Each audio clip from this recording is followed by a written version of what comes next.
everyone. Wayne Motts, the President Emeritus and historian at the Gettysburg Foundation.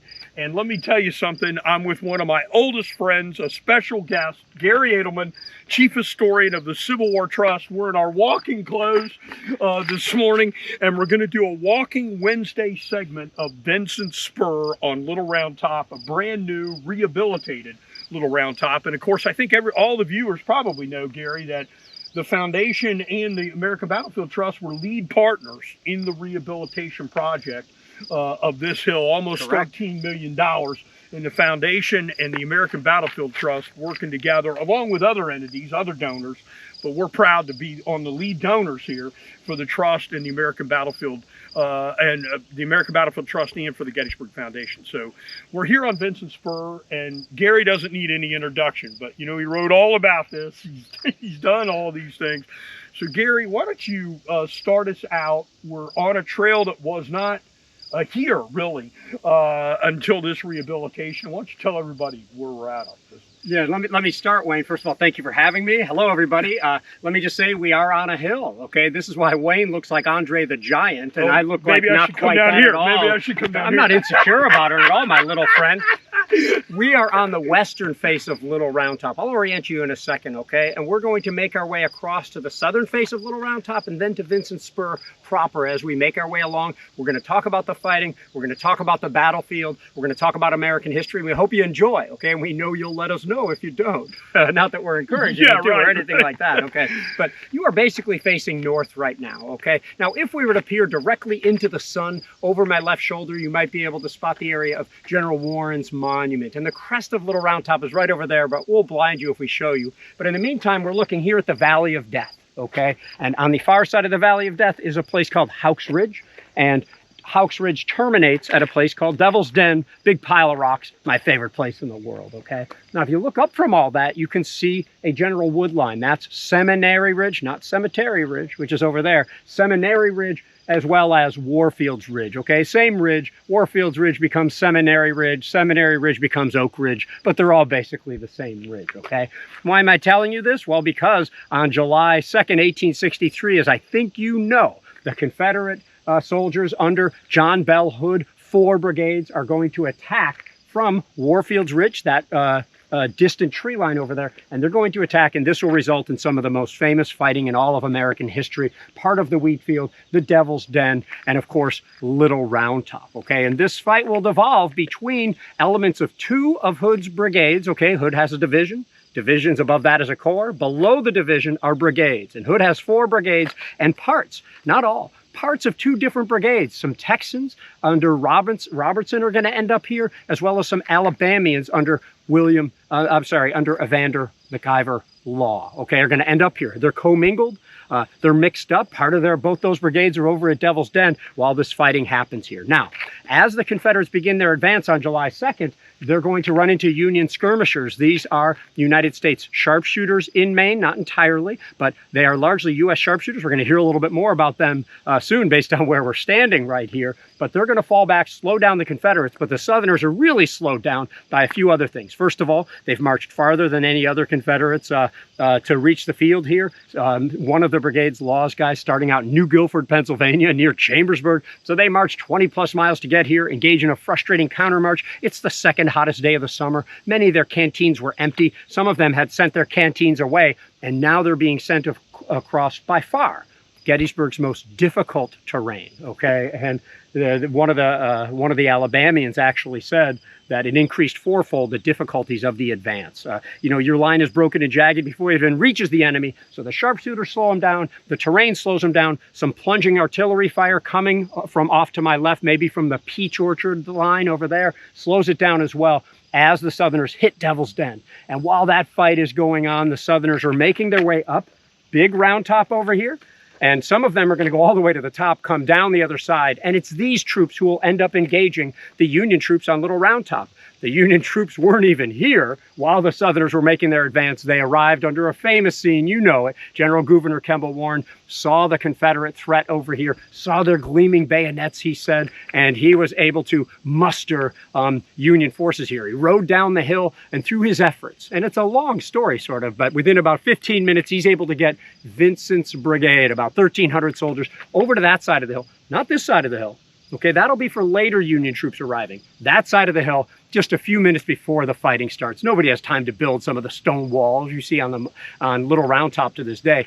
And this fight will be particularly intense. First, it's going to rage most fiercely right behind me over here as Texas and Michigan and New York soldiers are going to wage war. And then it's going to go most fiercely where Alabamians fight Pennsylvania and Maine men over closer to Vincent Spur proper, okay? I think you know the end result. The Union is going to hold. The Confederates will fall back. Sorry to spoil the end here.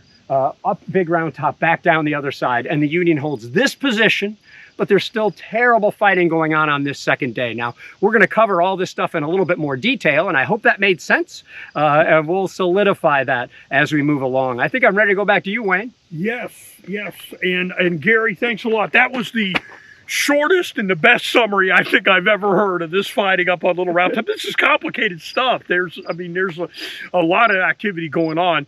I just want to talk about where we're at on the ground, because this rehabilitation that the National Park Service did up here on Little Round Top, tremendous. And one of the things that they did is they promised to make a pathway to all the locations where they had memorials to be able to get to. And that's the case with this monument that's right over here behind me, which is to the Michigan sharpshooters. Now, Gary mentioned that there was a regiment of United States sharpshooters. These troops were called Berdan sharpshooters. Hiram Berdan was a New York inventor, and 4 of those companies, 3 that were in the 1st Regiment and 1 that was in the 2nd Regiment of U.S. sharpshooters, were from the state of Michigan. As a matter of fact, even though Berdan was born in New York, he actually moved as a young man to Plymouth, Michigan, which is on the outskirts of Detroit. So as a young boy, he is in Michigan. Many of these sharpshooters coming from Michigan, and on July 2nd, 1863, right behind where your view is, the sharpshooters will be out in front against the men that Gary just talked about, which would be Hood's division. And one of those companies, B Company of the 2nd United States Sharpshooters from the state of Michigan, noted on the plaque here. There are inscribed in granite on all 4 sides of this Michigan Sharpshooter Monument of the 3rd Corps, the companies of Berdan sharpshooters. We're going to cover this action that Gary mentioned. We're going to go from the right of the Union line along what we call Vincent Spur, named after Strong Vincent. Talk a little bit more about that. And then we'll make our way over to the left of the Union line. And we've got Gary making these great comments related to here. So let's make our way over. Here he is. Let's make our way over to the 16th Michigan and talk about those Texans hitting that unit on July 2nd. Oh, man, I look forward. All right, we just came over from the Michigan Sharpshooter Memorial here, showing the companies of Berdans, and we walked just a few yards over here to the 16th Michigan Volunteer Infantry Regiment of Strong Vincent's Brigade, the right flank of this Union defense, Gary. And we're on the Vincent Spur. So why don't you start us off on, on the fighting? All right, cool. So, I think we need to connect the two. So I can barely see, I don't know if the camera can, but I can barely see the Michigan Sharpshooters Monument over there. There might be in the background. If you might be able to see it. And well, you just saw it, but trust us, it's right over there. Okay. And it's important to note that there are 2 different regiments of sharpshooters here. These aren't huge, but they're all kind of all out in that direction. And many of them are going to fall back in this direction. Some fall back toward Devil's Den. Some fall back to the other side of Little Round Top, sort of. And we might bring them up a little bit later. Okay.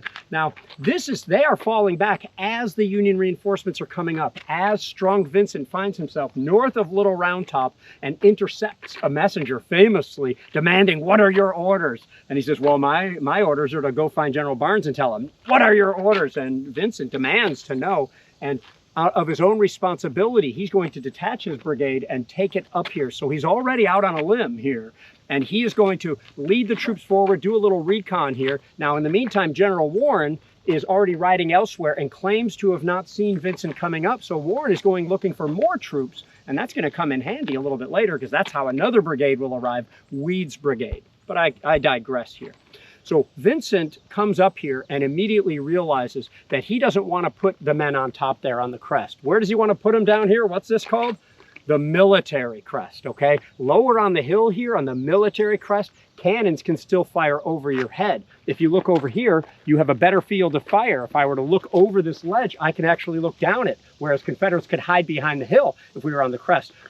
Here on the military crest, if we have to fall back, we're still on the hill, and we're not forming convenient silhouettes on top of the hill as well. So there's a lot of reasons to come down to do it this way, and Vincent was smart to do so. And at first he thought about putting this unit, the 16th Michigan, far on the left over there, but ultimately they made some switches so that famously the 20th Maine is over there, and then you have Pennsylvania, New York soldiers, and the smallest regiment in Vincent's brigade, the 16th Michigan here, exposed out here, sort of in the open, to be clear, in the open with an exposed right flank. See, these troops aren't connecting with the closest Union troops at Devil's Den down there, so there's a gap. And whenever you have a flank in the air, that's sort of a weak point. So these Michiganders are sort of out here. They've got someone on their left and no one on their right. Those sharpshooters aren't here yet. They're not going to be here, I believe, till the next day, right, Wayne?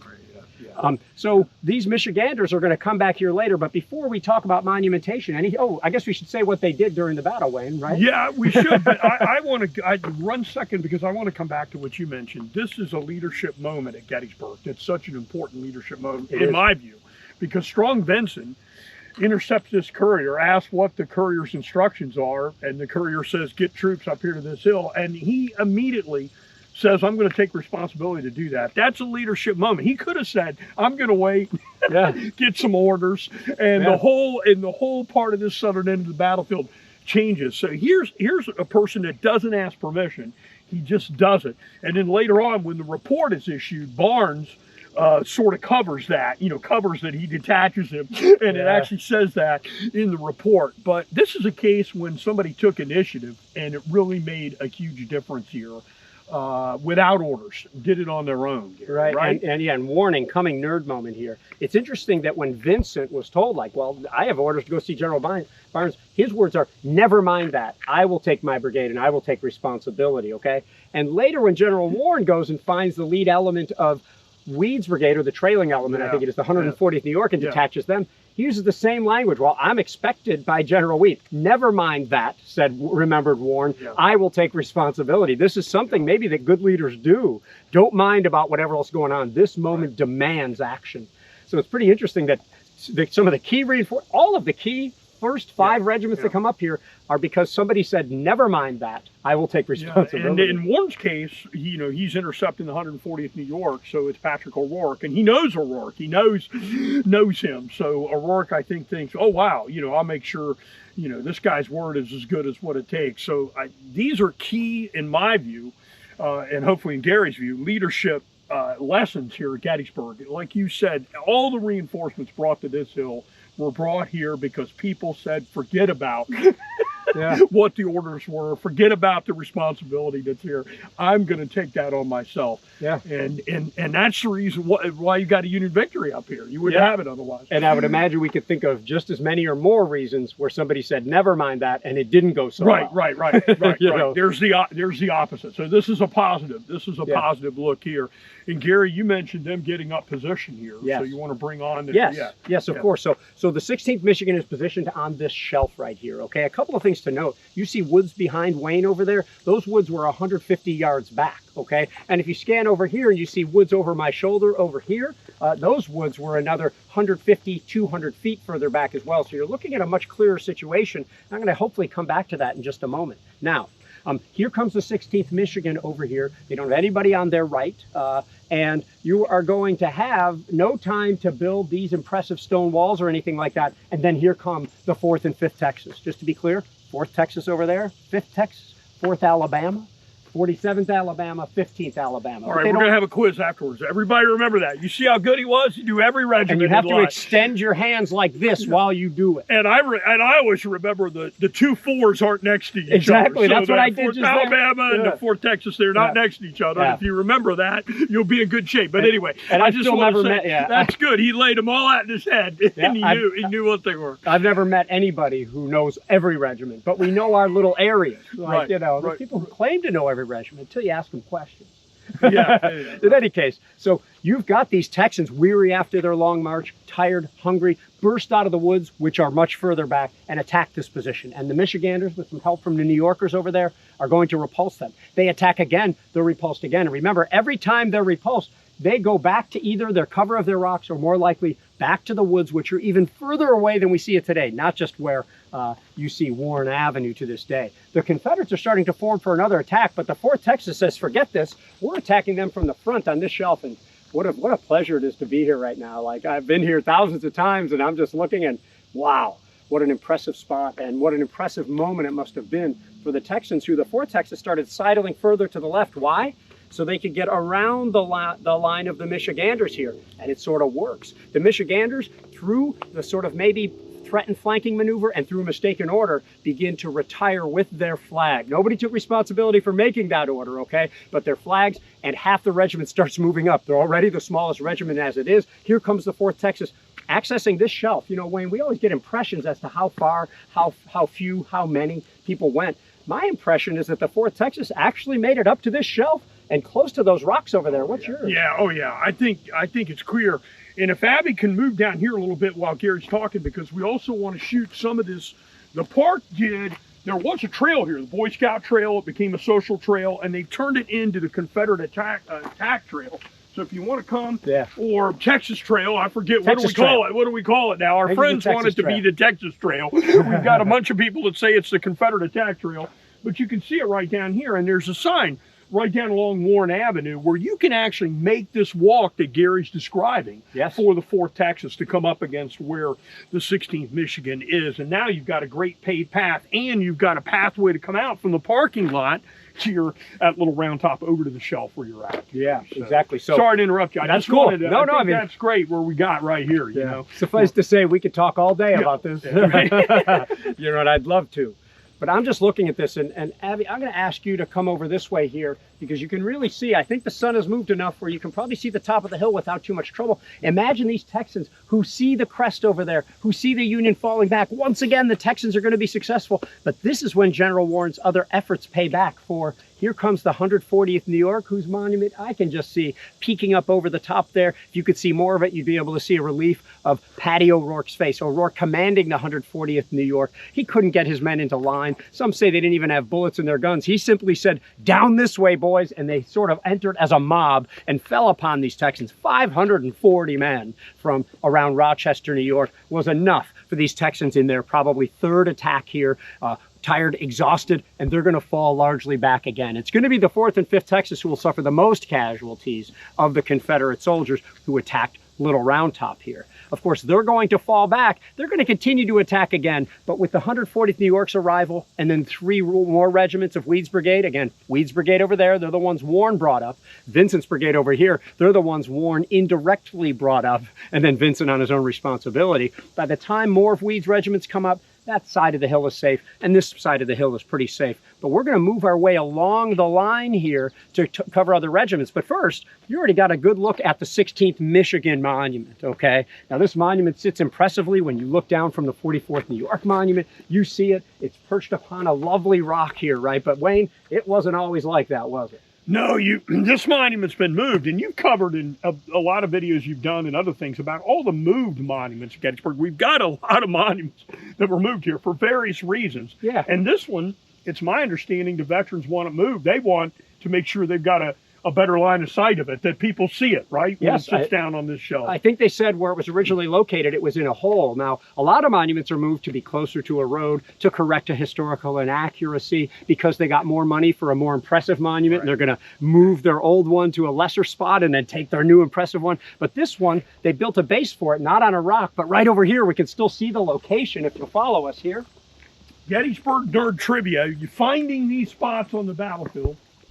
So here it is, right here where Gary's standing. I am standing, if you'll come a little closer here, I am standing on a base made of some sort of a composite or cement, the exact size of the base of the 16th Michigan.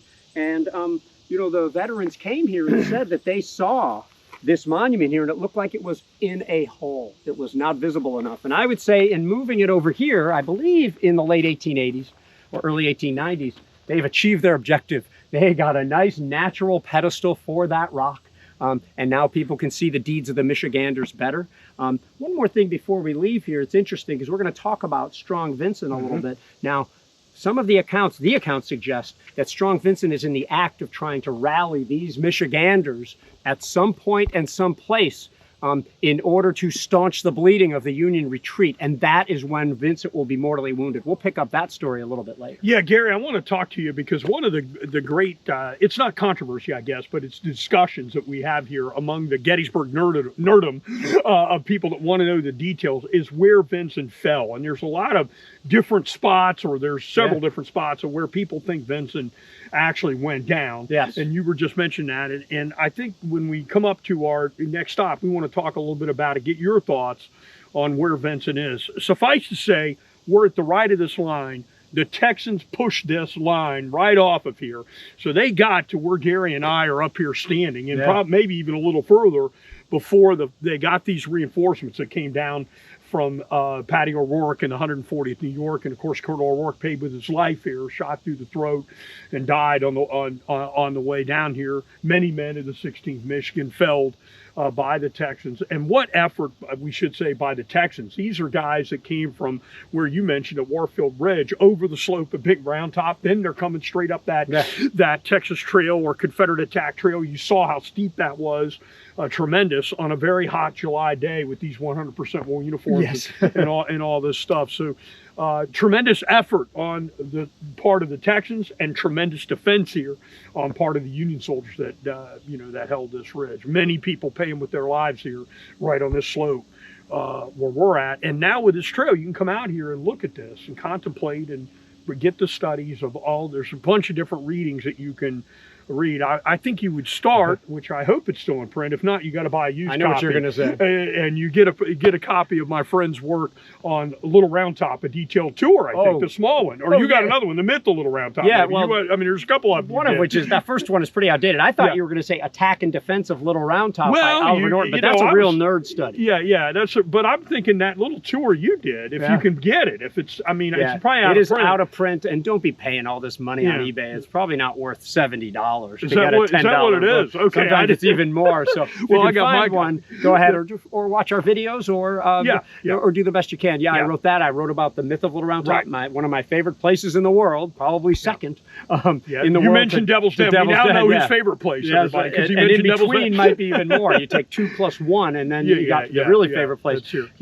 I do think Little Round Top's been blown out of proportion over the years, namely by Union veterans changing this, but Confederates had something to do with this as well. I mean, if you're not going to succeed, you'd rather not succeed in a supreme moment against the toughest force that ever existed. So there's reasons to create myth up here, I think. So you mentioned some of the writings. One of the writings that Gary mentioned, which I was mentioning his, but he mentioned Oliver Wilcox Norton, who was really with Strong Vincent. I guess he was a flag bearer for Strong Vincent, bugler.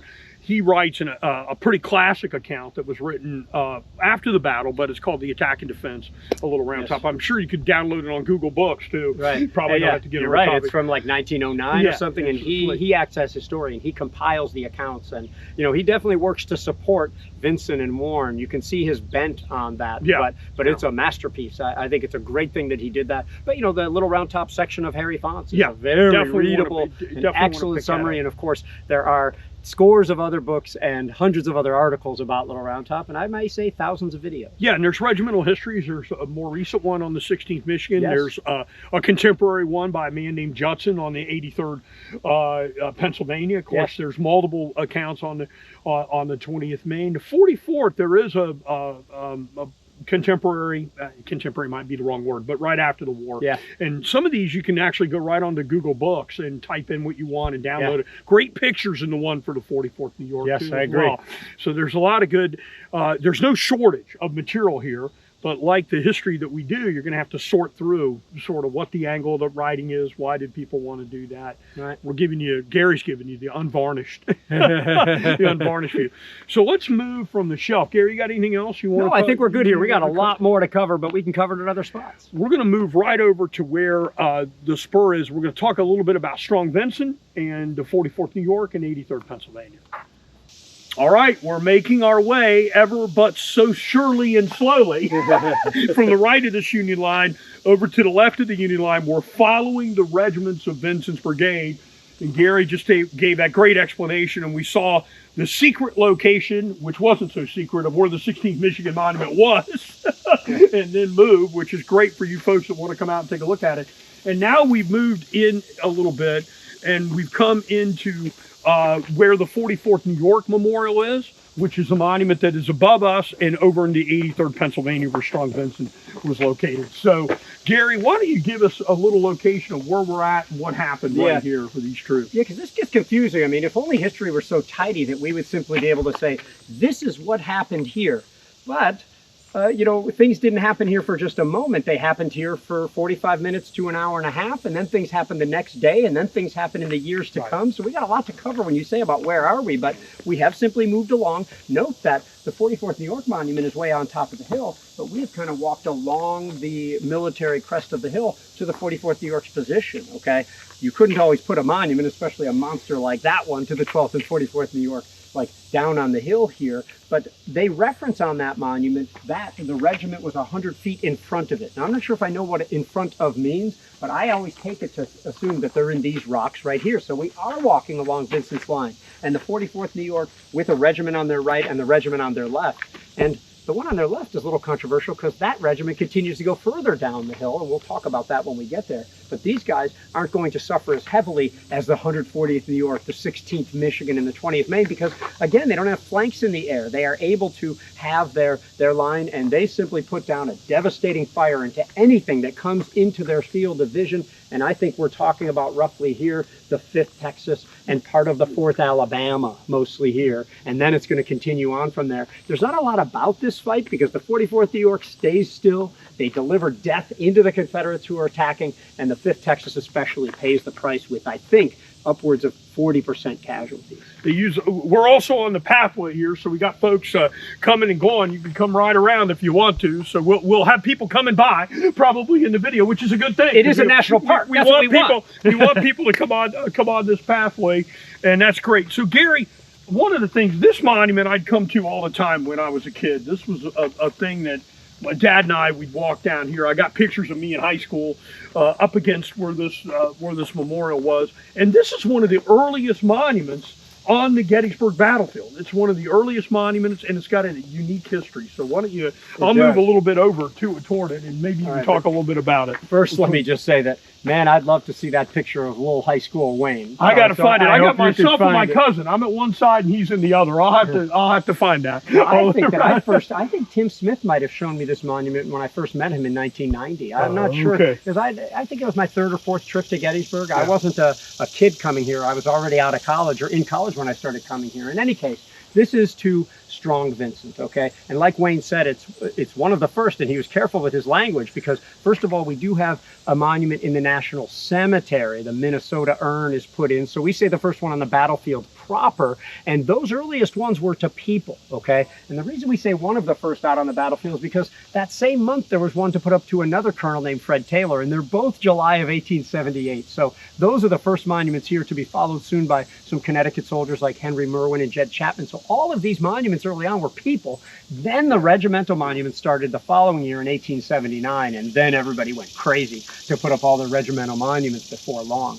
In any case, here we are at the place that this monument purports where Strong Vincent would have been hit. Now, there's a few things going on with this, okay? One, Strong Vincent, every account places him over with rallying the 16th Michigan. And you just saw the 16th Michigan isn't coming this way, they're going that way. So you question the location right away. Then you start looking more, you know, around this, and you see, okay, well, they've put it close to the 83rd Pennsylvania Monument. That's a Pennsylvania unit. And if you look on top of the Pennsylvania Monument, who do you see? Yeah, they actually have a likeness of Strong Vincent that are put on there, and they weren't really supposed to do that, right, Garry? No. And so they didn't. We'll see more of that here in a second. But basically that is and is not Vincent. But I think that this one is here to delineate, you know, to put him as, you know, breathing his last closer to where the Pennsylvanians fought, in my opinion, where all the accounts suggest that it's probably on some boulders really close to the 44th New York Monument up there. I mean, we have good accounts good suggestion that that's where it happens, but this is the beauty of history, right? Right. In any case, so this was put up in 1878, and then in the early 1970s, I mean, vandalism of monuments is not new. This has been going on since there was monuments, unfortunately. And this thing got broken apart into a couple of pieces, and it sat, okay? And it wasn't repairable, so my understanding is that the Park Service made a new one, okay? And then they put it back in 1978 at the 100th anniversary of its initial placement here, but they placed it in reverse, maybe to be along the path here. In other words, this writing and the 5th Corps Maltese cross here was facing the other way. You'd see it from the other side, and maybe we can even flash up a picture of that as well. But it's still serving the same purpose. It is denoting Strong Vincent, who otherwise doesn't specifically have. He has a brigade plaque, and he has a likeness, not likeness, on the 83rd Pennsylvania. But this is the one that denotes his wounding. And, you know, remember his prophecy on the way up here. He saw the flag unfurled as they entered this state from Maryland. They're back in Pennsylvania, and he says, what death more glorious could anyone want than to die fighting for that flag on the soil of old Pennsylvania? And he will fulfill that prophecy, whether it's here or up there further on the hill. And let's remember, Vincent is a young man. He's only 26 years old here in the Battle of Gettysburg. Chamberlain is, what, 34? So we've got the different age. He is a young man here, and it does list general on here. Yes. And we should tell everybody that when Vincent is fighting here, he is a full colonel. He's a colonel in charge of a brigade, and he gets promoted basically while he's dying, and he dies, as the monument says, on the 7th of July, 1863 in Field Hospital of Gettysburg. But he dies as a brigadier general, but he's a colonel fighting. And he may or may not know it. We really don't know if he knows it. And it bears mentioning, since we're standing below the 44th New York Monument, that the colonel of that regiment, James C. Rice, then takes over the brigade at that point. There's the chaos of the Civil War. People are always dying. That also leads to something else, too. Of course, James C. Rice will be dead within a year. Norvell Welsh of the 16th Michigan will be dead within a year, has a fort named after him down near Petersburg, okay?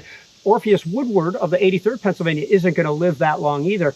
And who survives the Civil War and lives for another 50 years? Well, you're going to have to wait to hear a little bit longer as we get down into the woods further toward the 20th Maine. So who's going to tell the story of Little Round Top? It helps when you're alive. But let's remember, Garry Adelman and Wayne Motts is how can we write history? Live to be old. Yes, exactly. There you go. Gary and Wayne live to be old, and you get to shape a lot of the history, that's here, and that's true. Look at Sickles, and we're going to mention some others here in a minute. But people that live to be old, they get to shape some of this history, and you're mentioning that. Now, Gary, I love stories. We love to talk about Strong Vincent, and we've brought a lot of names in because you and we like to talk about these things. The 44th New York they sent skirmishers out right here at the beginning of this action. Yes. And you want to talk a little bit about that. That would have probably been somewhere right over here. But what a great story for one of the men in that unit. Yeah. I mean, not a good ending, but I got two things I want to say about that. So first of all, you know, we learn about Gettysburg. Somebody watches the movie and they hear the 20th Maine deployed some sort of a special company to go out and to be skirmishers or flankers or something like that. I mean, that sounds really cool, okay? But the 20th Maine did it. The 83rd Pennsylvania did it. The 44th New York did it, and the 16th Michigan did it. They send out one company to look for the enemy to act as skirmishers to sound the alarm. In this case, as soon as most of those units got out there, the Confederates showed up, and we don't hear much about it. We hear more about the 20th Maine one because they got detached and they're going to appear a little bit later, okay? But in the case of the 44th New York, they went forward about, 400 yards or so, which is an appropriate distance, maybe 500 yards, to a place we call the Devil's Kitchen, a big pile of rocks above Devil's Den, and is actually equidistant to the top of Devil's Den and the 83rd Pennsylvania Monument. And Lucius Larrabee is in charge of that particular skirmish line. And they get there, they see the enemy, he gives the orders to fall back, and he is shot. And Lucius Larrabee will be the first officer of the 44th New York to be killed at Gettysburg. And you can actually visit the approximate spot. I think I know roughly where it would be, where the commander should be at the Devil's Kitchen. And just recently we did a video where we actually brought one of his possessions, his tactical manual, out to the Devil's Kitchen, actually. And they also had a letter from him to his sister not too long before, and he signed it Loot. And somehow this humanizes somebody. So he's Lucius Larrabee. Now he's Loot. He's your son, he's your brother, he's your uncle, or something like that. And somehow the stuff of history, right? We talk about this a lot. The letters, the diaries, and in this case, the tactical manual. There's something that I can't quite put my finger on that's special about returning objects back to a place in which they used to be.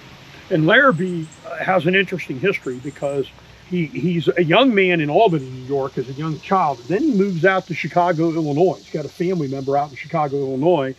And while he's out there, he meets Elmer Ephraim Ellsworth. He becomes a member of the Chicago Zouaves, which is sort of like a drill unit.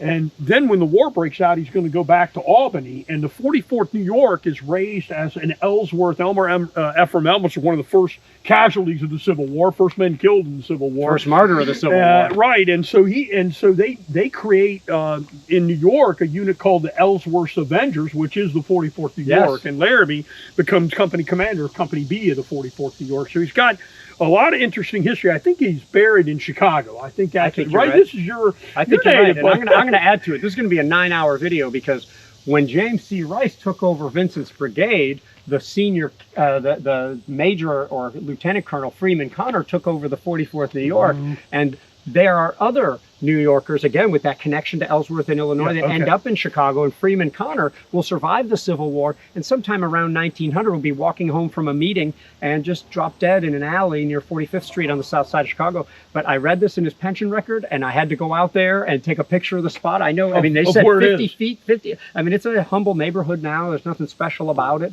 you know, but there are a lot of Chicago connections with these New Yorkers now. Can I go a little bit further here? Yeah, sure, go ahead. As we were walking over into the 16th Michigan, you may have seen the stone walls. I referenced that those were not built in time to be used in the fighting on July 2nd, but they would be built soon after. These are some of the only walls at Gettysburg that are actually built by the soldiers. Most were built by the thrifty Pennsylvania Dutch farmers who had to clear their fields of stone anyway, so they encircled their properties with stone walls. So there was all these walls, though, that were built by elements of Vincent's brigade, okay? Not the two that went up on Big Round Top after the fighting, the 83rd Pennsylvania and 20th Maine, but these two units plus Tilton's brigade that comes over here. You've got Massachusetts units coming over here and some Pennsylvania Reserve units that also build walls here. And these go all the way across the Round Top and up to the top of Big Round Top. You can still trace those paths today. Fascinating stuff, okay? Now, when I was walking around here in the mid-1990s, I had been familiar with this idea that you know, Massachusetts came up here and they put up these plaques. You can still see a few on the battlefield here. Instead of regimental monuments at the time, these were markers.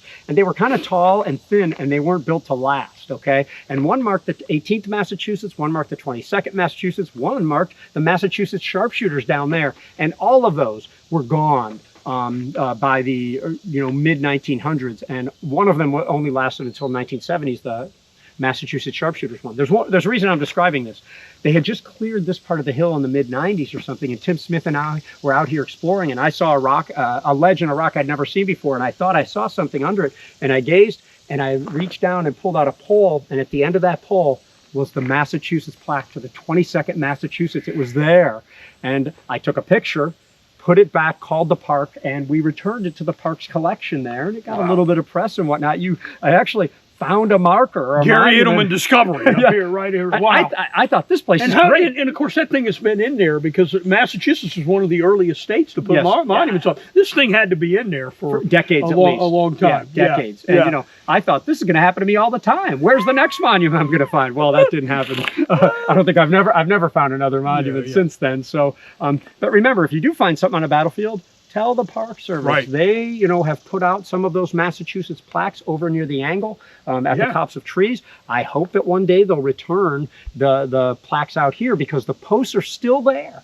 It's just that they're broken off and the top is missing. Right. So if they can find a way to reinforce it, maybe they'll do that. So they know some of the original locations of where these things were. You just got to repair them and put them up there. So, but once again, this is great, great fine stuff, and stuff that's precious to the history of the battle and the battlefield. That's the history of the battlefield, and the Park Service. It's great they've been able to put some of these things back in. Yes, and you can't study the battle to the exclusion of the battlefield. The people who pass the guide tests, the people who really understand this battle, they say whatever amateurs study tactics and professionals study logistics. Well, when it comes to Gettysburg, amateurs maybe study tactics and professionals study the battlefield. Right. I just coined that just now, but you have to take them in turn to understand what the veterans were writing about later. You have to know the battlefield. Right, it's the laboratory that's here. Well, I think unless you've got anything else you want to add, we want to go from here, from where the 44th New York is. We had a discussion about Vincent, and go down and move off, continue further to the left. And if you're walking this hill right to left, that would be west to east. So we're going from west to east along where Vincent's line would have been, about 1,400 men here for July 2nd, 1863. So let's pick up over by the 83rd Pennsylvania. We just had a great discussion. I didn't want to leave that. No, I could have been there all day. Discussion that was over there at the 83rd Pennsylvania, or the Strong Vincent tablet, because I thought that was great. We had a lot of great stories that were there. We moved down just a little bit, down meaning over toward the saddle between where Little Round Top and Big Round Top are located, or to the south. The monument right behind Garry and I's shoulder up in the back distance is the 44th New York. And then, of course, we got the 83rd Pennsylvania Memorial here. Strong Vincent's original regiment. You mentioned Captain O.S. Woodward. Woodward is the guy that's going to be the commanding officer here at Gettysburg. So, Garry, why don't you tell us a little bit about this memorial? There's a lot of interesting stories right here. Yeah, before we do the monument, though, let's talk about the fight in a little bit here, okay, really. So idea. these guys, the 83rd Pennsylvania, were lucky enough to have soldiers on both sides of them. They suffer by far the least casualties, something like 18% casualties compared to the 20th Maine in the mid-30s. Yeah. You know, so I mean, half the casualties here, and they get their little moment of fame in the Gettysburg movie. Do you remember how they're referenced as keep your line closed up on old Pennsylvania, and you look to the right, and there's these guys just shooting down the hill. Yeah. And that's probably what they did. We don't know them to have moved from a position, but we have the monument sort of getting in the way here. By the way, they did their job. The 47th Alabama, who probably was attacking this position and who did not suffer much either, did not break through this position. In fact, the 47th Alabama, now that I think about it, I think is the lowest casualties in them. So maybe isolated in the middle, maybe protected by rocks, maybe that helped to keep the casualty rates low. In any case, so here we have the 83rd Pennsylvania, and look how high up the 44th New York is. Even if their position is in front of it, we're way down the hill here. And it's always been an interesting thing as to why this monument and their flank markers are, I'm looking at them right over there, they're placed way down the hill. My answer has always been is that throughout the battle, people might be moving back and forth, or more likely, and this is what I think, the veterans come back here later. They were here for an hour. This video is longer than the amount of time than some of the soldiers spent in the attack and defense of Little Round Top. Right, Let's remember that, okay? Right. And then they come back 20, 30 years later and try to place their monument, and we expect them to know exactly where it was, compounded by the idea that this was all open at the time. There was hardly any undergrowth, and there were no woods. You'd be able to see clear to the top of the hill from here. We know this from an 1878 photo, looking from near the 44th New York Monument toward Big Round Top. This is wide open, with just a little bit of brush and scrub here, okay? So then they come back later, and the wood line's in a different place, and the hill looks a little different, and for whatever reason, they placed theirs pretty low down here. And when they did place it, they had good money. Pennsylvania gave $1,500 to every Pennsylvania unit. The Pennsylvania legislature did, to every Pennsylvania unit that fought here.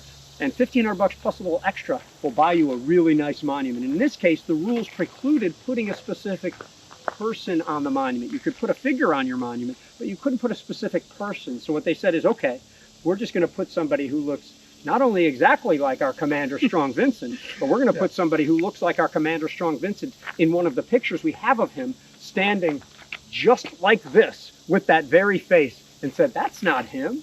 Is that about right? Yeah, so we got the veterans skirting the rules. They did fight here. It's not anything new. And we should mention that this rule, so to speak, this predates the War Department take over the battlefield. This is when the Gettysburg Battlefield Memorial Association, right, Garry? Correct.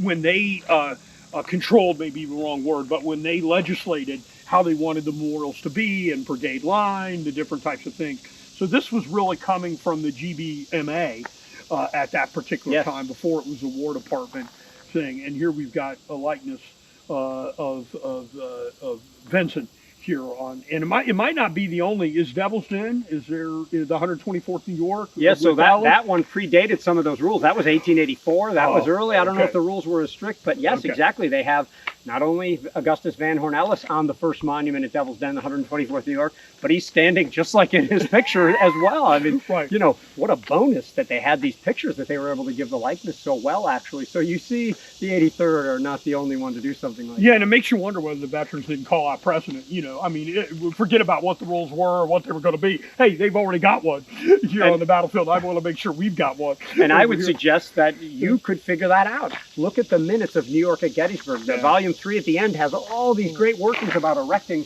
that monument up there, and that's going to lead to a story. And you can look at Pennsylvania at Gettysburg. There are park files at the Gettysburg National Military Park where you can learn a lot more about the machinations. Sometimes these things went to court, as you well know. Sometimes once to the Pennsylvania Supreme Court in order to legislate to get their monument in the right place. This storytelling stuff is important to veterans. It's important to people who support political figures back then and to this day. We just gave you another source, the 3 volumes of New York at Gettysburg. You can buy a used copy of it. These are must-haves for anybody that's interested in studying Gettysburg. If you move up from buff to nerd, yes, you need Pennsylvania at Gettysburg. You need Maine at Gettysburg as well. You really need some of these sources. You might need I would hate to have to buy the roster of North Carolina and Georgia soldiers, because that's a lot of names and a lot of volumes. But you can get a lot of that online now. Well, I tell everybody, Gary, everybody says, what kind of books do I need? It depends on what level you want to be at. And if you want to be at the highest level, you're not going to save money, folks. That's going to be you're going to have to keep from going broke and look at what your budget is.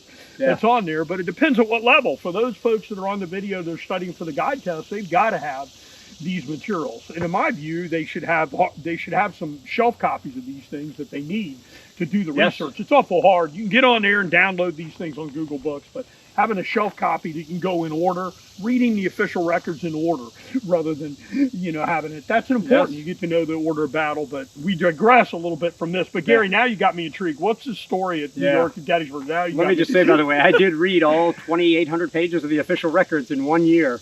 I went straight through beginning to the end back in the 90s. This is around when I became a guide. I don't know about you, but for Gettysburg only. The 3 volumes. No, I never did all 128. Okay. That'd be impressive. Yeah. Okay, so the story goes, and I teased this up earlier like I was going to talk about it. Do you remember how I said that on the 44th New York Monument that they have a plaque that says that our position was 100 feet in front of this monument, okay? But I didn't finish that statement. It also goes on to say, as marked by an advanced marker, as denoted by an advanced marker, down the hill, okay?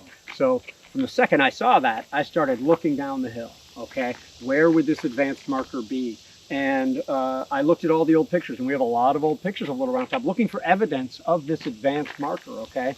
Now, when you start to read the New York at Gettysburg minutes, you come to realize that they're having trouble with that monument. There's a cost overrun, there's troubles with it, they might not get it erected and everything like that. And I eventually started to theorize a few things. One, that I noticed that on top that there is a Maltese cross on top, a very distinctive cap, and that monument is made of Prospect Hill, Maine granite. And that granite is not common on the battlefield, right? So I started making a connection and realized that there was a 5th Corps headquarters marker not far from Little Round Top that is also made of Prospect Hill, Maine granite, okay? And I'd been kind of trying to piece this off until I was on a tour one day telling this whole story, and a guy named Will Dupuis was there. And he said, and I was telling the story, and he said, well, what if the 5th Corps marker was supposed to be the advanced marker of the 44th New York?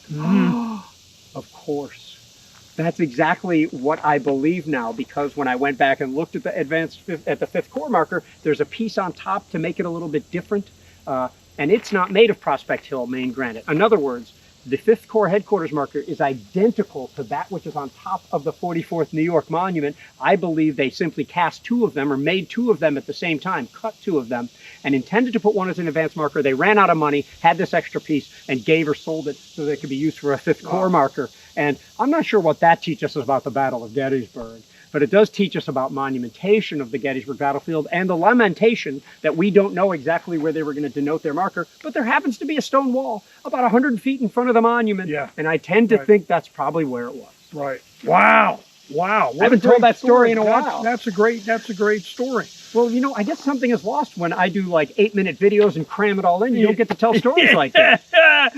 All right, now listen. We've covered the 16th Michigan, 44th New York, 83rd Pennsylvania. We got 4 regiments in Vincent's brigade. Everybody's waiting for the last one, Gary, the 20th Maine. So we're going to move from here over to where the 20th Maine is and cap off the fighting along Vincent Spur for this video. So we're moving. I wonder how many people were saying, Gary, I wonder, when are they going to get to the 20th Maine? We've been... I don't know, there's a little bit of a 20th Maine fatigue among others, so some people might have been lamenting that we're even here now. Yeah. So, but there's no way we're going to leave the hill without talking about the 20th Maine. Of course not. We've covered all the regiments of Vincent's brigade, and now we're over here in the 20th Maine's Maine Memorial, no pun intended, is right over here behind where Gary and I are speaking for July 2nd. So Gary, I think I'll start us out with how these folks came up to the field. You mentioned that Vincent intercepted a courier. He took it on his own responsibility to get those troops up the field. Never mind that. And they come right up, on the border between what was wooded and basically what was open. And men are getting hit with artillery fire. I mean, there's no question Confederate batteries are firing into that. Trees are coming down on top of people. And Vincent will stop Chamberlain somewhere over along this shelf and basically tell him he's going to hold the left. Gary mentioned they switched around the way some of the regiments were. Right. And then he mentions to the extent, you've got to hold this ground at all hazards, or something to those words. And Chamberlain knows that his responsibility is going to be able to hold this no matter what happens. And that's going to prove to be tough. They'll be successful. But there'll be some desperate fighting here. I think between around 4 in the afternoon, we should tell everybody. I don't think we mentioned a time. I go a little further, but there's no standardized time, of course, so we really don't know. So chronology is more important. But what time do you think it was? I put the climax of this closer to after 5 p.m. Yeah, because the fighting starts down there where the 16th Michigan is, and then rolls over to where we're at. So the 20th Maine's probably the last one. Yeah, it could be that this fighting is heating up while the 140th New York is charging down the hill on the other side. All right, so we'll go later, and then there's some pretty heavy fighting to probably, 6 o'clock, maybe later, 6:30? Yeah, let's call the fighting for 45. I say 45 minutes. I mean, all the stuff we talk about, this was one of 20 different left flanks on July 2nd, and maybe the 20th Maine is here for an hour. That's how I put it. But extensively, this is, 45 minutes is an eternity. Your Civil War soldier fighting, that's a lot of combat for July 2nd, 1863. So we're in a position about where the 20th Maine is located, and they change positions. They're in multiple positions at the time of the battle. Yes. The monument represents about where the colors are. Why don't you bring on the fighting here and what that actually looks like? Okay, good. So it's July 2nd, 1863. The 20th Maine is put here. They don't have time to build any of the stone walls we see here. We might talk about those a little bit later. They just get here. They're in line, okay? And incredibly, unbelievably, some of the 2 largest armies in the world meet on their flanks right here, okay? The right of the Confederate Army under William C. Oates, the 15th Alabama, they're looking for the Union Army, but that their right flank met the Union left flank is just still unbelievable to me. They're going to meet right here, and the fighting is going in this direction at that point. As they come up, they charge. The men from Maine stacked up. They've got a few trees. Some have a thicker tree for you movie people there. They push the Confederates back, okay? Remember, these Confederates are the ones who had to go all the way to the top of Big Round Top, down the other side, and then they had to attack this hill. They fell back. They attacked again. The Maine men are starting to, use up a lot of their ammunition. They're starting to lose men, but so are the Alabamians. They fall back. They attack again, okay? And I don't know the number of attacks. I have an impression of that there's 4 or 5. Some people say 6. But by this time, after maybe the 3rd attack or so, William C. Oates decided, much like the Texans on the other side,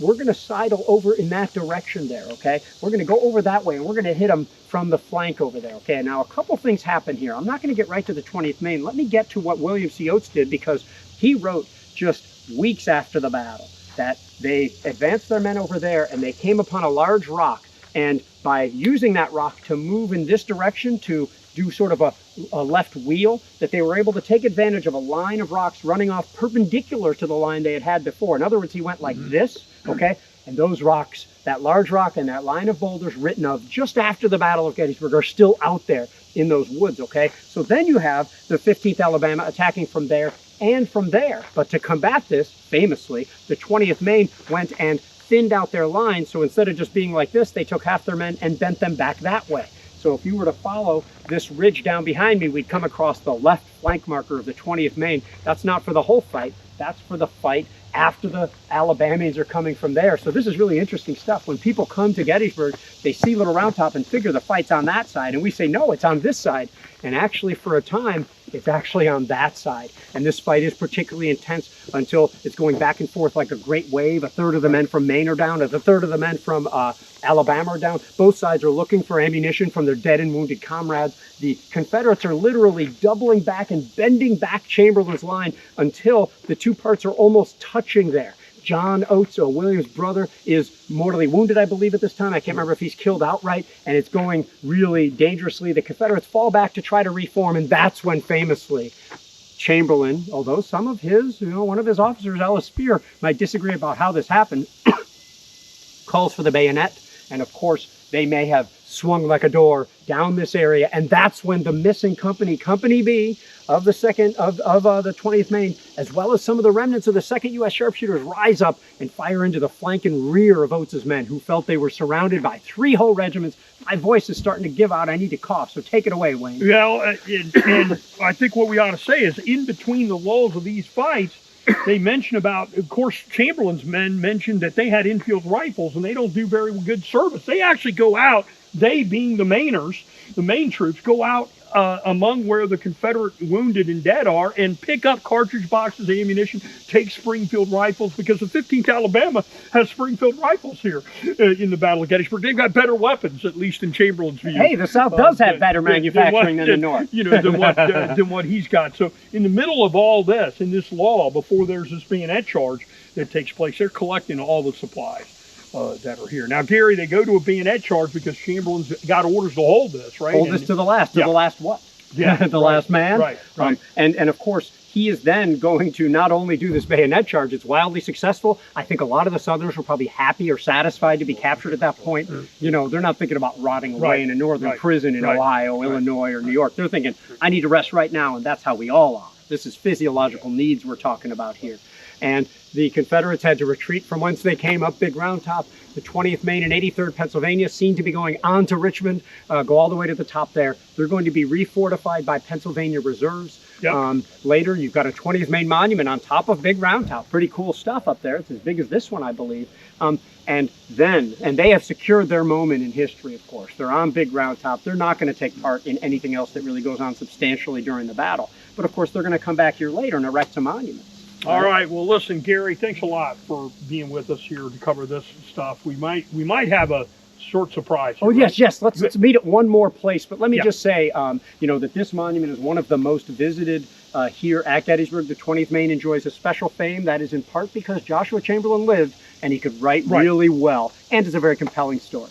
All right. We just left the 20th Maine Memorial where the colors stood for that fight on July 2nd. And we came over on a pathway, and you can come over here, you can walk this, where Company B of the 20th Maine is located, sent over here by Chamberlain to cover this left flank of the line. So, Gary, what's going on? You mentioned the sharpshooters over here. Yes, so first of all, other than the other sharpshooter skirmish units for the other regiments returned to their regiments. Right. Okay. Right. This one sort of got detached. Okay. And anybody in 20th Maine wouldn't have known where they were exactly. And then at some point they hooked up with or connected with some of the remnants of the 2nd United States Sharpshooter who had fallen up Big Round Top and stayed on the flank of Oates' men, harassing them the whole way. That's part of the reason the Confederates went up Big Round Top was because they couldn't advance with an enemy on their flank. So they kind of fell back here and they ended up hooking up. Now, we don't know exactly where this was, okay? We argue about it sometimes, but they were probably behind a stone wall. There was a stone wall, and are they down that way more? Are they here? It doesn't matter, because in the end, we know that they sat out this fight. And to be clear, Vincent Spur and the 20th Maine is right over there. It's behind the viewers. 200 yards maybe behind the camera, okay? And during this fight, while Oates' men swing into position here, these guys are waiting, okay? Because maybe they didn't think they could make any sort of a difference here. There's only probably 40 of them total back here, tops, right? So they waited for the right moment, right when Oates was falling back, and they emerged somehow on his flank and rear. And these sharpshooters are good aim. Okay, and the Maine men, they've got probably a close shot at them, and that's what made Oates say they felt like they were surrounded. And he said his men ran like a herd of wild cattle. And that's not something military people say very lightly. Right. So now the extreme left is participating in this withdrawal, this retreat by the Confederate forces here with Oates after they've been shot up on the side of where that is. And go ahead. I just wanted to add real quick that, so we saw the 20th Maine's monument. We saw one of their flank markers, at least I believe, or talked about them. There's a 20th Maine marker up there, a monument, and then there's another marker here. Long before the 20th Maine became a famous unit, there were discussions about how you could solidify your part in a battle, and that's where these monuments come in. They put them here for us, for future generations to do their things. And I remember, maybe we can end on this, reading that another Maine soldier, I think it was 19th Maine, said, Chamberlain, I hear you're claiming a lot of credit for the 20th Maine. I thought that the you know, that the 19th Maine did more. Chamberlain, the diplomat, the governor, the politician said, yes, but isn't it all the slats in the fence that keep the pig out of the garden? Yeah, so he's trying to give took credit to everybody while putting up more Yeah. monuments to the 20th Maine than other people. So I thought it appropriate. It took everybody, didn't it? So, Gary, on behalf of the Gettysburg Foundation, I want to thank you for coming out here today. My oldest friend just about anywhere. I can't remember a time I wasn't friends with him. Man, dude, we were kids. With Gary. And so I just really appreciate your time today. What great narrative we had. I want to thank the American Battlefield Trust. I might have said Civil War Trust. Look, folks, it's the American Battlefield Trust. They're preserving battlefields all over the United States. And educating the public about what happened there and why it matters. And they're doing all that. And at the Gettysburg Foundation, we're here to support the National Park Service, and that'd be the Gettysburg National Military Park, Eisenhower National Historic Site as their partner.